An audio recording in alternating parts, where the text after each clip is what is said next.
Camera ठीक है। Hello बच्चों, क्या हाल चाल।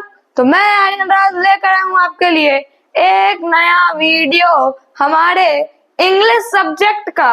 आपने पिछला वीडियो जो सेंटेंस था उस पे आपने अपना इंटरेक्शन लेस दिखाया, थोड़ा सा कम इंटरेक्शन देखने को मिला वहां पे, लेकिन उस लेस इंटरेक्शन से एक जुनून नहीं जागा, एक निराशा भी हुआ और हल्का हल्का जुनून जागा कि और अच्छे से पढ़ाना होगा।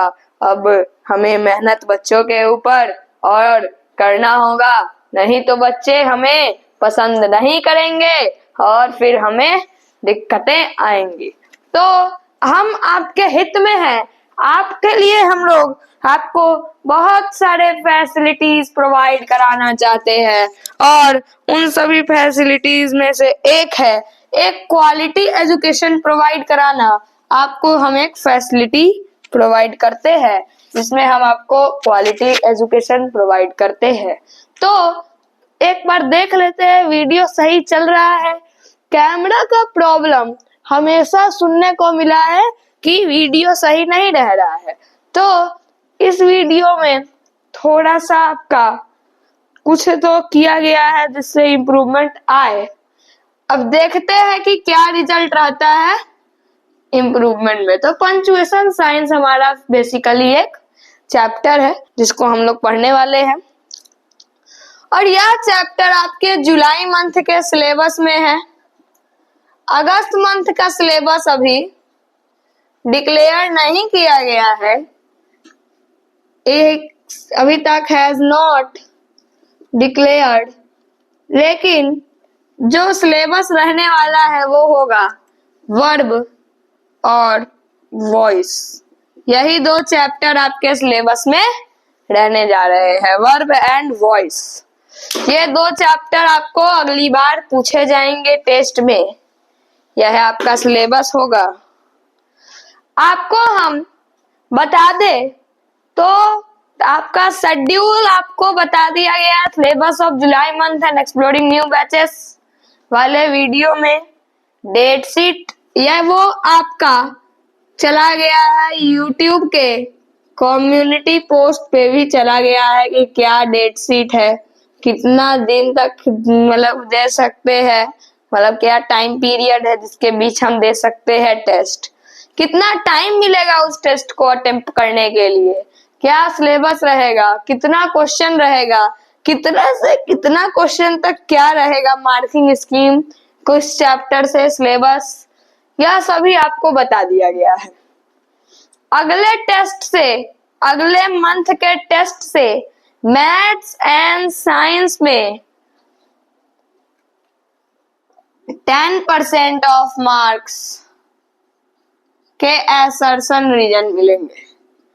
इस टेस्ट में नहीं, लेकिन अगले टेस्ट में 10%, जैसे 40 नंबर का होगा तो अगर 40 मार्क्स का होने जा रहा है तो 40 में से 4 नंबर का जो होगा वो आपका असर्शन रीजन होगा। और ये एक सब्जेक्ट में, फिर साइंस में भी वैसे ही, इंग्लिश में असर्शन रीजन नहीं मिलेगा देखने को। तो हम लोग अपने टॉपिक से भटक रहे हैं, टॉपिक पे वापस आते हैं, ठीक है। तो हमें बस पंचुएशन साइंस के बारे में पढ़ना है, अभी इसमें यूजेस ऑफ कैपिटल लेटर हमें नहीं पढ़ना है। आपके टेस्ट में भी सिर्फ पंचुएशन साइंस से ही क्वेश्चन पूछे जाएंगे, ठीक है। यूजेस ऑफ कैपिटल लेटर हम बाद में पढ़ेंगे, अभी हम लोग पहले तो देखिए पंचुएशन क्या कहते हैं, पंचुएशन होता क्या है। तो किसी भी भाषा में पंचुएशन बहुत ही इम्पोर्टेंट होता है, उसका एक अलग ही सिग्निफिकेंस होता है। किसी सेंटेंस या पैसेज में अर्थ को, उसका जो मीनिंग होता है उसको स्पष्ट करता है, वेरीफाई करता है, या कुछ चिन्हों का, कुछ पंचुएशन मार्क्स का यूज हम उस सेंटेंस के बीच छोटे ब्रेक के लिए भी करते हैं, तो पंचुएशन उसी को कहते हैं। तो हम लोग पंचुएशन के बारे में यह ज्यादा कुछ नहीं, बस इतना लिखना चाहेंगे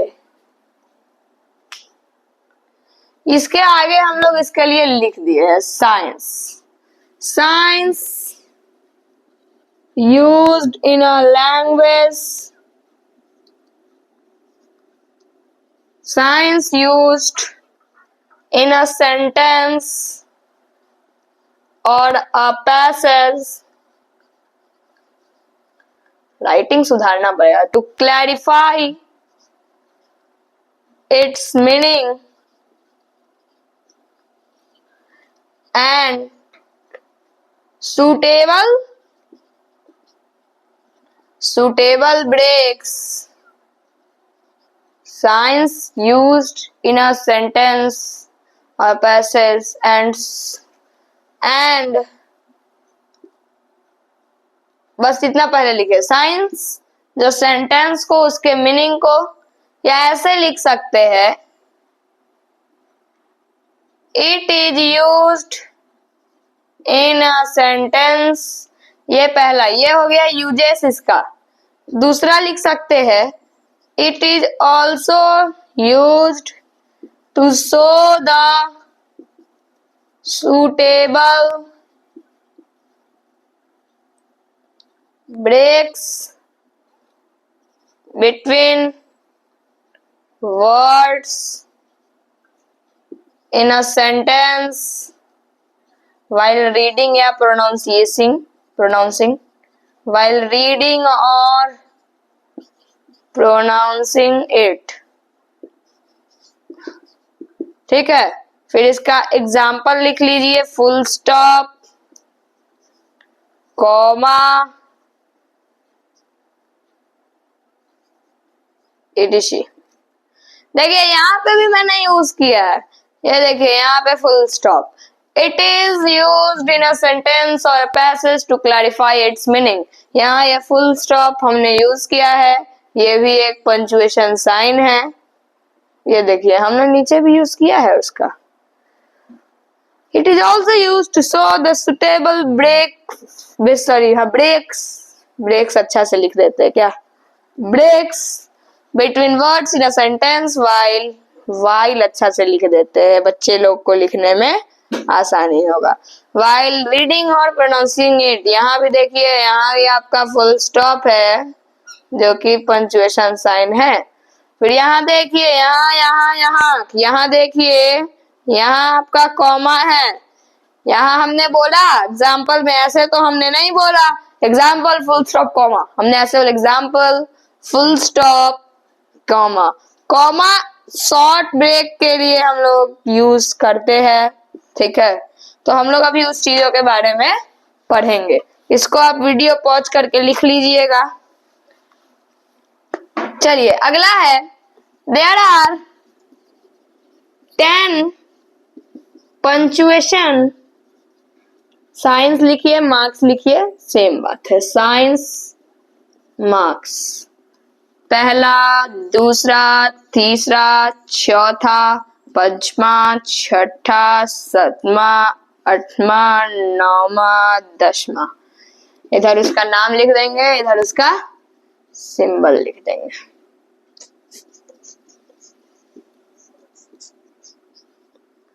ठीक है, ये आप बस लाइन खींच लीजिएगा या लिखिएगा तो अपना लिख लीजिएगा, ठीक है। तो लिखिए,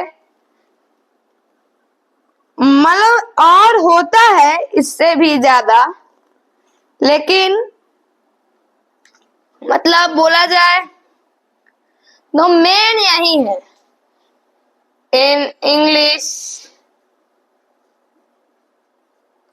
मेनली। पहला लिखिएगा full stop comma, full stop comma,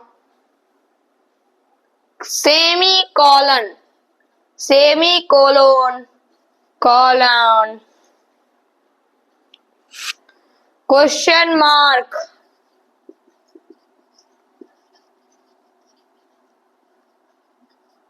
exclamatory mark, question mark, exclamatory mark, hyphen,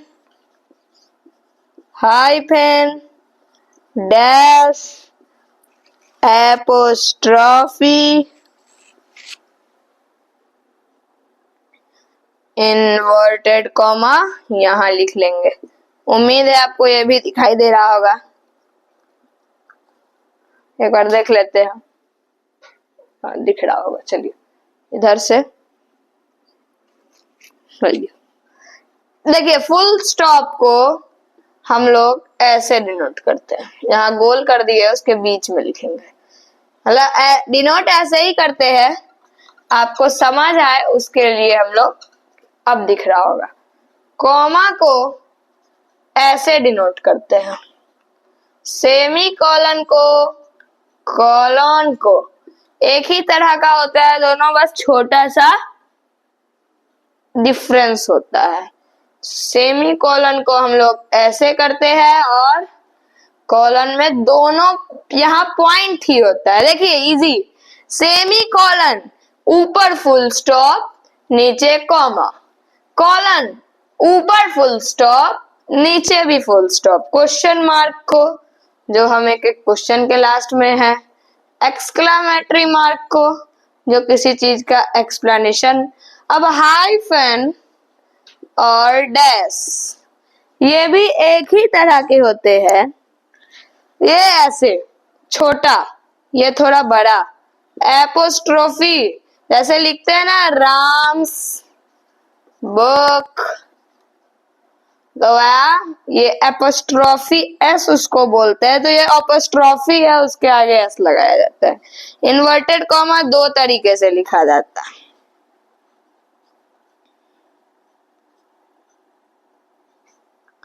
और इसका फोटो भी मैं ले लेता हूं, आपके यहाँ डाल दूंगा कम्युनिटी पोस्ट पे।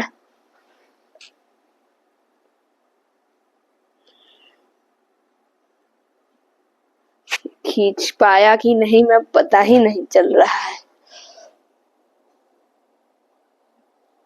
चलिए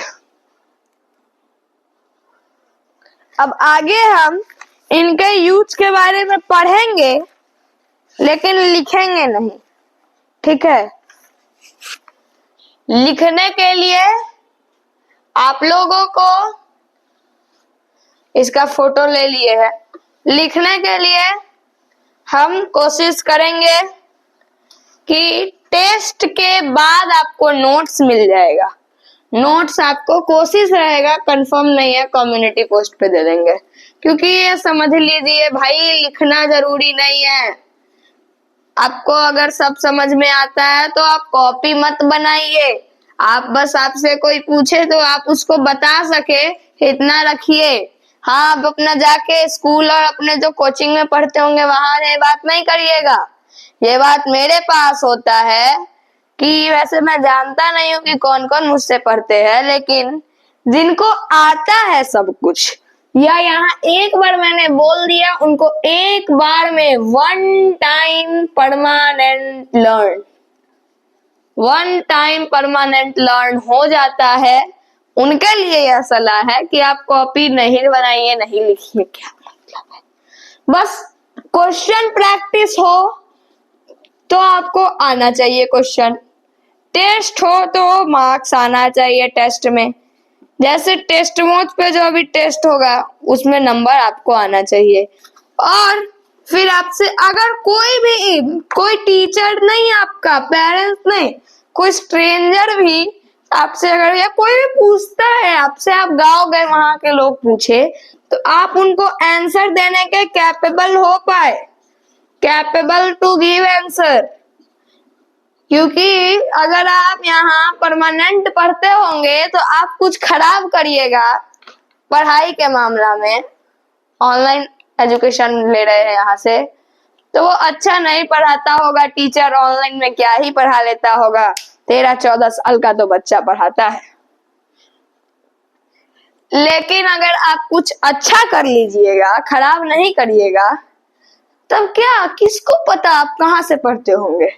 सब बोलेगा उसका बेटा, उसकी बेटी अच्छा कर लिया, अच्छा कर ली। लेकिन कोई खराब करेगा तो यही पूछा जाएगा कि आप कहाँ पढ़ते थे, तो आप तो यही बोलिएगा कि इस स्कूल में पढ़ते थे। इस कोचिंग में पढ़ते थे, इस चैनल पे पढ़ते थे।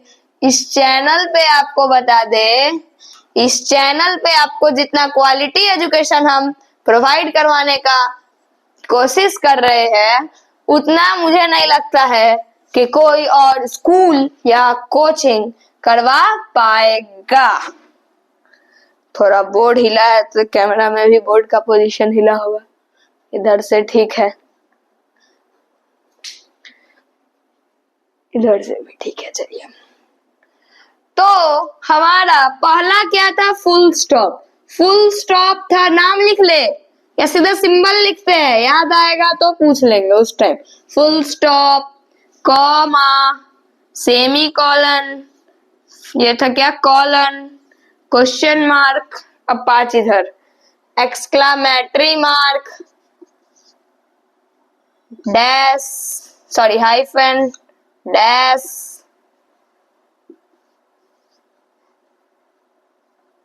इन्वर्टेड कॉमा और एपोस्ट्रोफी। ठीक है, हाइफन 7 पे और डैश 8 पे। चलिए, फुल स्टॉप का यूज है इंट्रोगेटिव, ऑब्जेक्टिव और एक्सक्लामेटरी सेंटेंसेस को छोड़कर किसी भी तरह के वाक्य पर, किसी भी तरह के सेंटेंस के लास्ट में फुल स्टॉप का प्रयोग किया जाता है। ठीक है, फुल स्टॉप का प्रयोग किया जाता है। तो इंट्रोगेटिव में करना ही नहीं है, ऑब्जेक्टिव में करना ही नहीं है, तो एक्सक्लेमेटरी में करना ही नहीं है, तो बचा कौन कौन? तो असर्टिव बच रहा है और इंपरेटिव बच रहा है। तो इस दो में करना है हमको इसका यूज। तो ये इसका नाम क्या था? Full stop. इसका यूज हो गया। चलिए, अगला है कॉमा। कॉमा का वैसे इसका भी और यूज है फुल स्टॉप का, तो सुन लीजिए। जैसे एब्रिविएशन या इनिशियल लेटर के बाद फुल स्टॉप का प्रयोग किया जाता है। आप कोई डिग्री कर लीजिए, आप बीए कर लीजिए, एमए कर लीजिए, बीएससी कर लीजिए, उसमें जैसे B.A, इसका फुल फॉर्म क्या? Bachelor of arts. BA bachelor, मतलब हम लोग बैचलर डिग्री के लिए ये सब डिग्री करते हैं। पीएचडी भी कर लीजिए, PhD,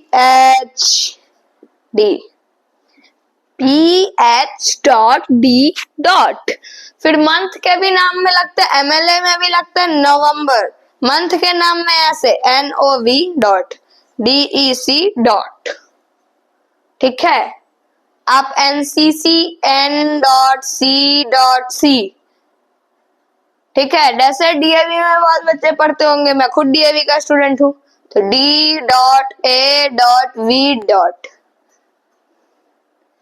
जैसे हम लोग का जो हाउस ड्रेस होता होगा, उसके पीछे भी ऐसे ही लिखा रहता है D.A.V.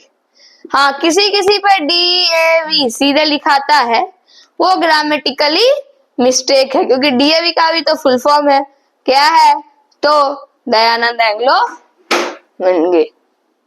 तो अगला है डॉक्टर के बाद, मिस्टर के बाद, मिसेस के बाद, सेंट के बाद फुल स्टॉप का प्रयोग नहीं किया जाता है, और क्योंकि ये पूरे शब्द की भांति प्रयुक्त होते हैं, संक्षिप्त शब्द की भांति नहीं। DR कोई शॉर्ट फॉर्म नहीं है, या रिस्पेक्ट देने के लिए डॉक्टर की जगह लिखा जाता है first, second, third, fourth, fifth, ऐसे इत्यादि। इसके बाद फुल स्टॉप का प्रयोग नहीं होता है। अगर कोई सेंटेंस एब्रिविएशन से खत्म होता है, तो वाक्य के अंत में एक ही फुल स्टॉप दिया जाएगा, दो नहीं। जैसे अगर लिखा जाए जैसे हम लोग लिखते हैं mister Narendra Modi is PM, P dot M dot. अब इसके बाद एक और फुल स्टॉप नहीं टिप दीजिएगा, एक ही रहेगा mister Narendra Modi is PM. ठीक है, ये रूल होता है आपका इंग्लिश ग्रामर का। उसके बाद है कॉमा। कॉमा थोड़े ठहराव का सूचक है, मतलब स्मॉल ब्रेक के लिए लिया जाता है। ठीक है, कॉमा का यही यूज है। उसके अगला है सेमी कोलोन। तो सेमी कोलोन में क्या किया जाता है, कॉमा का प्रयोग वहां किया जाता है जहां थोड़ा स्मॉल ब्रेक की जरूरत पड़ती है। फुल स्टॉप का प्रयोग वहां होता है जहां थोड़ा ज्यादा ब्रेक की जरूरत पड़ती है। और सेमी कोलन का प्रयोग यूज वहां किया जाता है जहां कॉमा से थोड़ा ज्यादा समय का ब्रेक और फुल स्टॉप से थोड़ा कम समय का ब्रेक का जरूरत पड़ता है। सेमी कोलन का यूज वहीं होता है जहां फुल स्टॉप का यूज होता है। लेकिन इफ हम अलग अलग प्रिंसिपल क्लॉजेस को बिना लिंकिंग वर्ड के एक ही वाक्य में नहीं यूज कर सकते हैं, चाहे ताकि अभिष्ट विचार अधिक तीव्रता से एक साथ स्पष्ट हो सके, तो ऐसे क्लॉजेस को सेमी कोलन से जोड़ा जाता है। जैसे कम अर्ली गो अर्ली। क्या? कम अर्ली गो अर्ली, जल्दी आओ जल्दी जाओ। Come early go early. ठीक है, come early go early. Camera हिल रहा है, कैमरा बदमाशी कर रहा है आप लोगों के साथ। ठीक है, कोलोन का प्रयोग सूची बनाने में किया जाता है या एग्जाम्पल को शुरू करने के लिए किया जाता है। लिस्ट बनाने में यूज किया जाता है कोलोन का। डायरेक्ट स्पीच या कोटेशन के पहले कोलोन का प्रयोग किया जाता है। जब नरेशन पढ़ाएंगे तो इसको भी बताएंगे। या किसी शब्द के बाद उसका डिफिनीशन या डिस्क्रिप्शन देना होता है तो उस शब्द के बाद कोलोन दिया जाता है। जैसे देखिए हम लोग लिखे the following words are noun, फिर हम लोग लिखेंगे यहाँ कोलोन और एग्जाम्पल जो होता है ये यहाँ लिख देंगे, जैसे राम श्याम, वैसे लिख देंगे जो होता है। उसके बाद क्या करेंगे, जो नरेशन का आप लोग एग्जाम्पल देखिएगा, या आप लोग बचपन में कन्वर्सेशन पढ़े होंगे तो ऐसे रहता होगा टीचर, अभी भी किसी किसी लिटरेचर में कहानी में जैसे, फिर यहाँ कॉलन। ठीक है, यार ऐसे होता है नरेशन में, he said to me comma inverted comma, ऐसे दिया रहता है क्वेश्चन में। ठीक है, तो हम कोलन कहाँ यूज होता है बाबू, तो ऐसा हो सकता है हम लोग लिख दे यहाँ कोलोन ही सेड, रिपोर्टेड में कोलोन ऐसे। ठीक है, ये कोलोन भी हो गया। क्वेश्चन मार्क का यूज क्वेश्चन पूछने के लिए, और एक्सक्लेमेटरी मार्क का यूज एक्सक्लेमेशन को प्रोसेस करने के लिए। तो एक्सक्लेमेटरी मार्क ऑप्टेटिव सेंटेंस या एक्सक्लेमेटरी सेंटेंस के अंत में एक्सक्लेमेशन मार्क का यूज होता है, या इंटरजेक्शन फ्रेजेस सेंटेंस पर आकस्मिक भाव व्यक्त होता है, उनके बाद एक्सक्लेमेशन मार्क का प्रयोग होता है। हाइफन क्या होता है, जैसे देखिएगा 21 से 99 तक के कंपाउंड नंबर को लिखने के लिए हाइफन का प्रयोग होता है। जैसे 21 हुआ ना, तो आप जो लिख देते हैं 21, ये गलत है, इसके बीच में हाइफन की जरूरत पड़ती है। और डैश क्या होता है तो वो किसको नहीं पता है भाई? चैप्टर नंबर, ये हम थोड़ा ज्यादा बड़ा कर दिए है, लिख सकते हैं चैप्टर 1 to 20, 1 से लेके 20 तक सिलेबस में आपका आने जा रहा है। इस बात को भी हमें ध्यान में यहाँ रखना, ये वाला बात पड़ता है, ठीक है। अब एपोस्ट्रोफी क्या होता है उससे पता चल रहा है। अब आप बोले एपोस्ट्रोफी एस क्यों नहीं होता है, तो हम लोग जैसे लिखते हैं ma'am, M A apostrophe M, ठीक है, ये हो गया मैम। फिर होता है can't, aren't, can't, aren't, aren't, ये सब लिखते हैं तो ये एपोस्ट्रोफी हो गया। और एपोस्ट्रोफी एस के लिए डाम्स, ठीक है। अब इन्वर्टेड कॉमा क्या होता है तो इसका भी यूज नरेशन में किया जाता है, या किसी कोटेशन के अंदर भी कोटेशन होता है तो भीतरी कोटेशन के लिए भी वैसे इन्वर्टेड कॉमा का प्रयोग किया जाता है। तो इन्वर्टेड कॉमा यही जैसे आप लिख देते हैं ही सेड टू मी, अभी बताए थे ऊपर, यहाँ इन्वर्टेड कॉमा, ठीक है। इसी के साथ चैप्टर समाप्त हुआ। टेस्ट के लिए ध्यान दीजिए, बहुत अच्छा क्वेश्चन सेट हुआ है। 100 नंबर का क्वेश्चन है जिसमें से साइंस का 40 नंबर का क्वेश्चन मैंने सेट किया है, नहीं तो फिर जो बचा 60 नंबर, उस 60 नंबर में से आपका 5 नंबर का क्वेश्चन किसी और ने सेट किया है, किसी और ने, वो ना मैंने सेट किया है ना आदर्श सर ने सेट किया है। और 95 मार्क्स का क्वेश्चन हमने सेट किया, हमने क्या, मैंने सेट किया है 95%। आदर्श सर ऐसे भी बहुत मेहनत करते हैं, तो थोड़ी मेहनत हम भी कर ले, इसलिए वीडियो हम नहीं डाल रहे थे कुछ दिनों से, आपका क्वेश्चन ही तो सेट कर रहे थे। इसी के साथ यह वीडियो समाप्त करते हैं। बहुत अच्छा लग रहा है समाप्त करते हुए, कोई बात नहीं, हम लोग वापस मिलेंगे, ठीक है। लाइक करिए, शेयर करिए, सब्सक्राइब करिए।